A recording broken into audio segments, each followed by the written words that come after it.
हमारे साथ सीनियर वकील रशीद रिजवी साहब मौजूद हैं। रशीद रिजवी साहब, बहुत शुक्रिया। मतलब एक वसी करियर है, हर किस्म के केसेस आपने देखे हैं। साहब, ये अब जो राना सनाउल्लाह साहब का मामला है, अब इसकी ज़ाहिर है कोई तस्वीर भी नहीं आई है, कोई वीडियो फुटेज भी नहीं आई है। 15 दिन का एक जिस्मानी रिमांड उनका जुडिशल रिमांड जो है वो ज़रूर हो गया है। आप समझते हैं कि ऐसे ही होता है इन केसेस में और बाद में जाके वो साबित हो जाते हैं? आप कुछ अलग किस्म का देख रहे हैं इस मामले को? इसकी आपको लगता है कोई मंतकी अंजाम निकलेगा?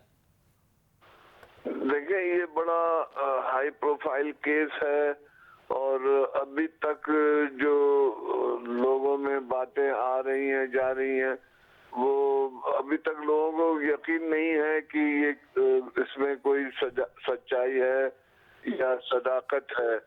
तो मैं समझता हूँ हुकूमत को चाहिए था, वो हुकूमत कह रहा हूँ एएनएफ को चाहिए था, प्रोसिक्यूशन एजेंसी को चाहिए था कि वो थोड़ा सा इसमें ट्रांसपेरेंसी रखते। जब उन्हें इतला थी कि ये जा रहे हैं, इनके पास इतने मिकदार में हीरोइन है, प्रोहिबिटेड ड्रग्स हैं, तो अपने साथ मजिस्ट्रेट रख लेते और या वहाँ के सिविलियन विटनेसेस रख लेते, ताकि कुछ तो उसमें ट्रांसपेरेंसी और लोगों को यकीन आए। आपको याद है होगा कि राणा साहब बार बार कह रहे हैं, अरसे दराज से कह रहे हैं कि जी मैं तैयार बैठा हूँ, मुझे ये झूठे मुकदमे में मुलविस करना चाह रहे हैं। ये बातें हैं। अब आजकल भी बार रूम में लोग यही कहते हैं कि जी एक जमाना ये था कि सियासतदानों को भैंसों की चोरी के केसेस बनाए जाते थे, अब नया पाकिस्तान है तो उसमें इस किस्म के केसेस बन रहे हैं। तो प्रोसिक्यूशन को थोड़ा मोहतात होकर चलना चाहिए था।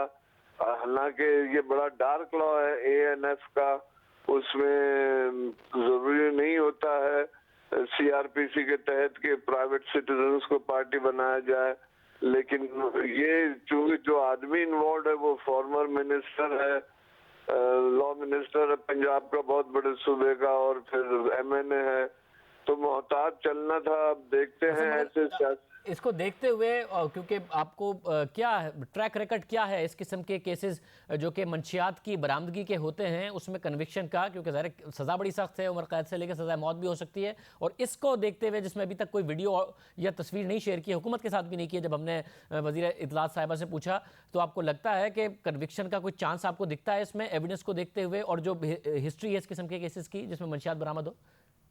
ट्रायल का ताल्लुक है तो मैं समझता हूँ कि वो तो सरकारी जो है एएनएफ के स्टाफ की लोग हैं इसमें जो विटनेस के तौर पे काम कर रहे हैं, तो मैं समझता हूँ वो तो बयान देंगे कि ये हमारे सामने और गाड़ी की पोशीदा हिस्से से सीटों से निकला है, तो ये एविडेंस तो रिकॉर्ड पर आ जाएगी।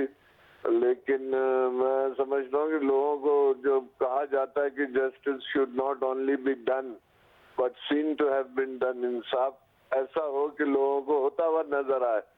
तो मैं समझता हूँ इस किस्म के हाई प्रोफाइल केसेस में जो जल्दबाजी करते हैं, जो मुख्तलिफ जरा इस्तेमाल करते हैं, वो उसमें लोगों को फिर इंसाफ होता नजर नहीं आता है। तो मुझे तो नहीं लगता कि कन्विक्शन होनी चाहिए जिस अंदाज से निकाला। एक इतना बड़ा, आप देखे ना, एमएनए है, उसको पता नहीं है कि वो क्यों ले जाएगा। फैसलाबाद में ना मैन्युफैक्चर होती है ये ड्रग्स, ना ही ये वहाँ पे इंपोर्ट होती है। अगर ये इस कारोबार में थे तो वो खुद आप स्टेशन से कहते कि लाहौर में माल पहुंचा दो, खुद क्यों लेके जाते जब इन्हें मालूम है कि 6 महीने से लोग इनके पीछे मुकदमात बनाने के लिए है। आप बैल मुझे मार, ये सब क्यों कहते? एक बेवकूफ आदमी भी ये काम नहीं करता जो उनके ऊपर अब इल्जाम लग रहा है कि उन्होंने ये काम किया है। तो ये nobody is going to buy this story. मैं समझता हूँ कि ये आप कागजों में दे दे सजा, लेकिन लोग इसको एक्सेप्ट नहीं करेंगे।